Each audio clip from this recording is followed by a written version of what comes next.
Hi there, it's the Adventurous Allotmenteer here. I'm on my allotment, and today I'm going to talk to you about the mass winter exodus. Well, exodus from the allotment into my greenhouse. That's not quite the right word to use, but the big move for the winter and the cold. Usually what happens is I move all of the plants that are tender.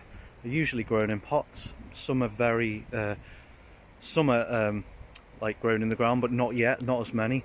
So pot grown plants this year and last year, and I moved them into the greenhouse to afford them a bit of protection over the winter from the cold and frost. And this year I'm doing the same, and I'll show you in my greenhouse in a minute what I have moved into the greenhouse from out here.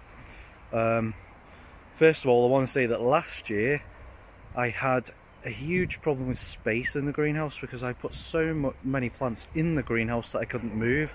It became very annoying. There was a lot of problem with like towards spring there was a lot of problem with greenfly and aphids because it was so packed full of plants.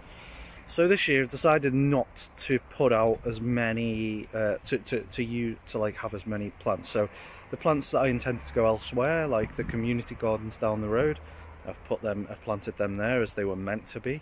So I've really reduced the amount of plants that need to go in the greenhouse in winter because it can get really awkward, I think.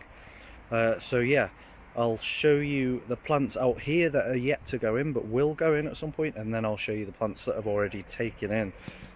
So like if you follow me just back here, I've got these plants here down by the greenhouse.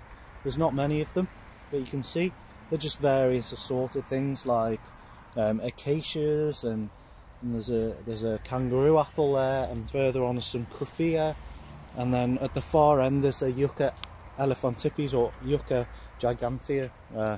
They keep changing the names so often, so I'm not sure where to stand with that. But they all those are going to go in the greenhouse this winter, but I'm leaving them out because they're a bit hardier and they can tolerate a bit of cold. So I'll leave it as much as I can till the last minute, and then I'll take them in when the frosts and cold are really threatening, which is not going to be for another month and a half or so. So yeah, as I go into the greenhouse, I've already put plants here that are in, and I've already done a video. My last video I was in here making a video about the Canary Island tree daisy update, but I'll show you now what plants I've got in here that I've taken in from outside. And obviously one of them, the biggest and the most standing out, is if I move around a bit, is this strawberry guava. And obviously, because the reason I bought this, it is quite cold tolerant. It could probably stay out for another month and still carry on growing slowly. However, I've bought it in simply because of these here, the fruit that are developing.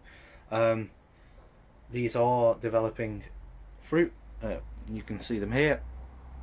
Maybe a bit better. Unfortunately, the leaves are in the way there. Yeah, but you can see them. They're developing. So like I didn't want to sort of leave it outside and then the fruit would like slowly just like die off with the cold. So I wanted to give it a bit of extra time in here, perhaps to get going. Maybe they'll survive the winter, I don't know, but I'd rather bring them in here and get the last of the heat that the greenhouse can provide as we head into winter, and also protect against any unwanted early frosts and cold and whatnot, because it's still a fairly tender plant, and it's it hasn't been like experimented in really cold conditions, so I'm not sure. So like basically that's in here. Obviously the two tree dandelions that I mentioned in the last episode are in here, that I moved in here. I've got the acacia here that is going to be planted next year. It's just, you can see this, it's not big enough yet, so I'd rather overwinter it,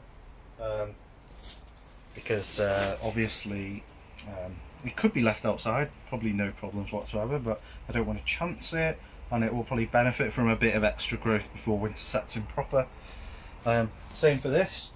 This is the Sazal Pioneer Gilesii. Again, I bought this in because winter is starting to affect it now. You can see, if you look close, the leaves are starting to sort of develop yellowness and fall off. But what I don't want to happen for this is a sudden cold spell to come. And this is why I've bought it in here, because if a sudden cold spell or frost were to come, it would like knock it for 6, and it would probably lose a bit of the top growth, and that would be not very good at all. So I've bought this in. There's another one over there. I'm not gonna delve into that too much, but yeah, they're the 3 main plants I've bought in, because I just don't want the growth to be checked, if you know what I mean. I want them to be in a good a place as possible to resume growth next year. So this will help, providing we don't get a really cold winter, because of course this greenhouse isn't heated, so I can't guarantee it. Anyway, they are actually the only 2 plants I've got, because I am, like I said earlier, I'm reducing the number of plants in the greenhouse over winter, so I don't have the problems next year. So yeah, that's all there is to it. I hope you enjoyed this video. If you got any questions about the plants and how I overwinter and anything like that, then just leave a comment.